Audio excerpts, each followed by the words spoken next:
Hey everybody, I'm Paul Wilson, director of the Paul Wilson Golf School at Bears Best Las Vegas and the creator of Swing Machine Golf. Today I'm continuing my video series with my special guest, Mike Dobbin, who is the 2007 Remax Long Drive champion and the current record holder of the world's longest golf ball hit in a golf tournament at 551 yards. So Mike, today, we're going to talk a little bit about the golf swing and that sort of thing. In the previous videos, we talked about exercise and conditioning and that. Sure. And then we also talked about how to warm up. So now it kind of gets down to the nitty-gritty here. This is what everyone wants to know. How do you hit the ball a long way? How do you get more distance? That's one of the questions I get asked all the time. Be 6'8" and 300 pounds. 6'8" and 300 pounds. Okay, that's a good start, but not everybody's like you. No, but seriously though, hit the ball in the center of the face. Okay, so hitting the ball in the center of the face obviously is going to create more power than just hitting it at a glancing blow. Yeah. That's pretty obvious, but how do you hit it in the center of the face? You work on it. You work on the swing. You can't expect to go out and play once or twice a month and play great golf. Exactly. It just doesn't happen. I'm sorry. Yeah. So developing a great golf swing, that would be ideal, obviously. Well, what I teach is basically three elements of the golf swing, which are based on the Iron Byron swing machine. So in looking at the elements of the machine, we've got a unit that hinges, so that represents the golfer's wrists. We've got a body that's rotating in a circular motion, powered by your legs. And then we do the whole golf swing on a tilt, and we keep that throughout the swing. So let's talk about those three things and how it relates to, getting power and, and your golf swing. Sure. You would be the guy to know about this stuff. So first things first, let's just talk about the grip, okay? So what are you sort of thinking about, and how are you gripping onto the golf club? Well, loose muscles move faster than tight muscles, and Right. I don't care if it's your little wrist muscles or forearms, biceps, what have you. Loose muscles move faster. That being said, you want as loose of a grip as possible. Paul likes to teach a 2 out of 10 kind of feel at address. Yeah. And for me, my number is 3 to 4. That's my own mental kind So of when process. you're getting set up to that ball, you are literally at 3 or 4 out of 10. Yeah, when you start. basically my thought process behind the number is how loose can I hold on to the club without throwing it downrange or down the course. I know that my grip tension is going to tighten up once I get to the top of my swing and I make that transition. And on its own. On its own. Not that I'm thinking about it or anything like that. I'm not like, oh, I'm at the top of my swing, let's grip the heck out of it. No, it's nothing like that. It's just kind of the natural flow of things. But yeah, so I try to start out with like a 3 or a 4, more of a 3 than a 4 at address. And my last thought before I take the club back is loose hands. Because if my hands are loose, that means my wrists, forearms, arms, shoulders, back, those are all loose too, and they'll be able to fire fast. Right. See, most people think, because you're a long drive guy and you're going to, hit the ball, 400 yards and above sometimes, they're thinking that you're swinging at it literally as hard as you can, and that to them would indicate that you are, locked up, I guess, or tight as you're doing that. And Right. It's exactly the opposite, isn't it? To a point, yeah. I'm trying to swing as fast as I can. Right. There's certainly a lot of hard that goes into that, but where the hard relates is in my legs. Right. I'm trying to get as much power out of the ground. Those of you who have been athletes throughout your life, you'll understand that phrase. Those of you who have played football, baseball, basketball, what have you, you'll understand that phrase of power out of the ground. Getting a good solid balance with your feet and going from there, exploding up and transferring that through all the rest of your muscles. Right. You can think of it kind of like a whip, where you're holding on to that one end, but the part that really matters is that tip of the whip, and the tip of the whip would be your club head, and then the base of it would be your feet and legs. Right. So it transfers all through your body, into your arms, down into the club, and ultimately the club head hitting the ball out there as far as you can. Now, what are you feeling, as the club is coming through impact? Like, we've worked on this before. Like, Mike and I have been working on his golf swing for, 6 or 7 months 6 or 7 now, months. and I remember one time, looking at, you're coming into impact, and boy, you're holding like just an incredible lag angle here. And so for you to be able to square this from here, to impact, like, there's just no way that could be tight. Yeah. Like, are you feeling that thing just whipping? Like, I don't know. I definitely do feel it.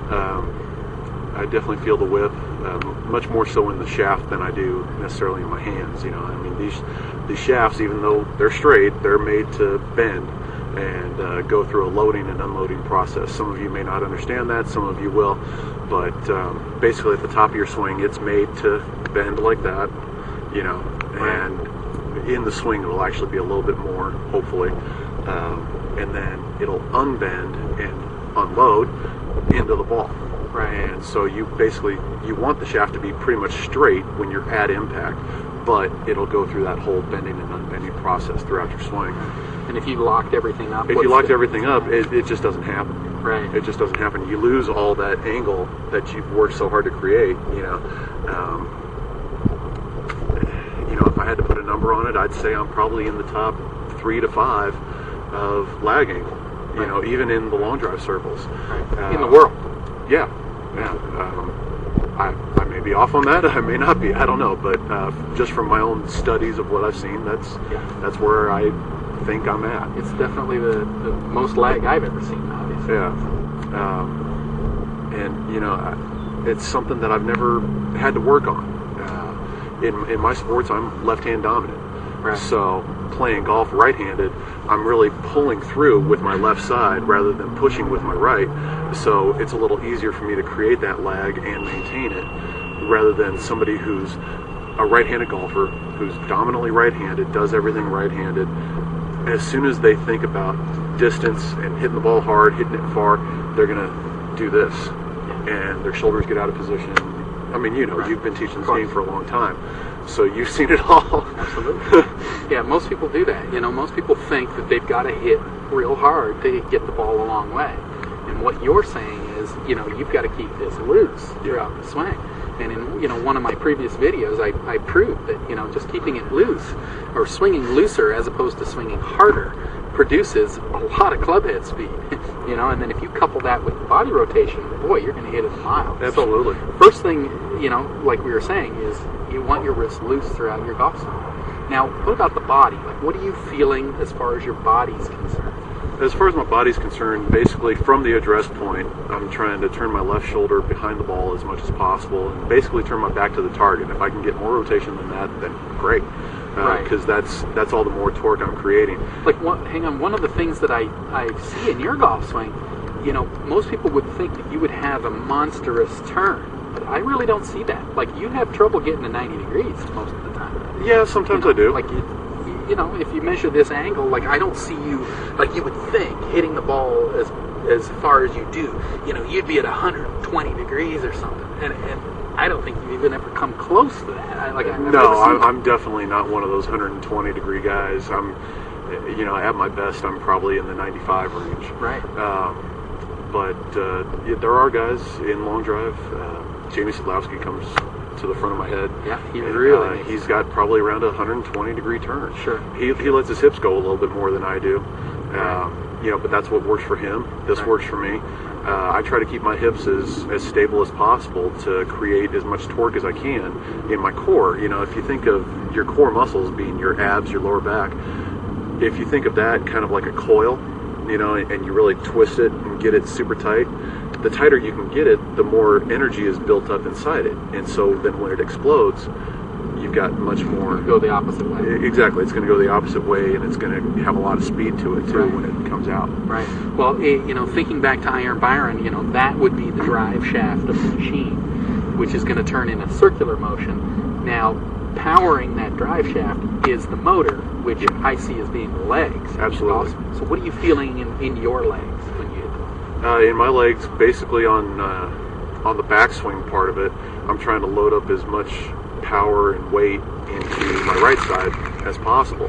I don't necessarily think about my weight shift in going from probably a 60-40 or even a 50-50 start as far as weight distribution into that 95 or whatever it is that I get. You know, it's been a while since I've been on one of those censored mats, but last time I was on one, my backswing, I was getting to 97% weight on my back foot. Wow. Why don't you just do a backswing for us? Let's take a look at that. So your thought here is left shoulder? Is that what you think? Yeah, just trying to get my left shoulder behind the ball. Yeah. And you're trying to get in this area here. So you can see that, you know, his head is definitely over the right side. We've loaded into the right leg. And here's his shoulder rotation, like it's not, it's not cranked way around, but, you know, he's in around 90 degrees right here. So, yeah. You know. And I can go farther, but that's where I'm comfortable for my golf swing. Right. Okay, so, you know, let's say you've got to the top, you've kind of coiled everything up. What are you thinking? Like when you go the other way, or to hit that golf ball, what are you trying to do? I'm thinking power my legs down the line and turn as fast and as hard as possible. Right. Because the faster I can move my legs and my core, the faster this club head's going to move. Right. See, I think that's where the average person, you know, that's one of the things that's holding them back. You know, they're up at the top of their golf swing and they're just trying to hit that ball. Like there's an object sitting there, so they're thinking, if I hit that object, harder I hit it, further it's going to go. And that's just not the case. Yeah. Like you've got to have this action if you want to hit the ball a long way. Yeah. Well, and, you know, probably a good comparison to that, my dad has worked on oil rigs all of my life. And, you know, when it comes time for the gym, I'm exponentially stronger than my dad. You know, but he's coming up on 60 years old, so I should be I should be stronger than him. But when it comes to swinging a sledgehammer, he kicks my butt hands down every single time. You know, like when we're at fairs or carnivals or what have you, we'll do the whole, you know, sledgehammer thing, and he just absolutely kills me on it because he knows how to use his body from the ground up, you know, starting with his feet, going through his legs, and to transfer it all into that sledgehammer. You know, I know how to use it as it relates to the golf club. Right. You know, so I'm working with him golf-wise. He's working with me in other areas. You know, but I was just thinking that'd be a pretty good comparison to show you that just because you're strong in one area doesn't mean that you're necessarily strong in another area. That technique has a lot to do with it. Technique is critical for sure. So you're powering your golf swing, you're coiling up into your backswing, you're loading into the right side, and then you're firing it as hard and as fast as possible. Hard and as fast as you can. Now, as the club gets in around this area, obviously it's squaring and whipping through. Squaring, being released, yeah. Okay. Yeah. Because especially when you're moving that fast, if there's any hold on in your swing, that ball, for us right-handed players, that ball is going dead right. Right. Yeah, well, yeah, definitely. So, you know, comparing it to Iron Byron again, you know, if that machine was set up and it's hitting the ball 250, what I tell people is, you know, if they wanted it to hit at 300 or 350, they would just turn up the speed of the motor, which in the golfer's case would be the legs. So when this drives harder, that turns this faster, which moves the arms down to hit the golf ball, and then there's a whip created because of the looseness in the wrist, which creates that. Yeah, exactly. So, you know, it's not about just hitting it with the arms. No. Third and final part about the machine is it maintains this angle throughout its swing. So, you know, that's pretty simple. You know, if you were coming out of it, or, you know, you've hung back too long and you got too low, obviously you're not going to hit the center of the face. Sure. And that was one of the main things that you said is, you know, to hit it farther, you got to hit the center of the face. Yeah. So, you know, would you agree that, you know, keeping your spine angle constant throughout your golf swing is pretty critical? Oh yeah, and that's something I've worked really hard on, especially over the last 6-7 months with you. But just in ever since I turned pro in 2003, I've worked hard on that. And I've always had an issue with it. Why, I don't know, but... Well, I would think one of the big things there is, you know, if you're hitting the golf ball a long way, you're probably going to get a little excited to see if you hit that, you know, longest ball in the world. Yeah, sure. So you're probably going to be, you know, coming out of it a little bit. You come out of it every once in a while, yeah. And, I mean, your spine angle changes when you get to your finishing position, but prior to that, right, you know, you want to hold that spine angle for as long as possible. Exactly.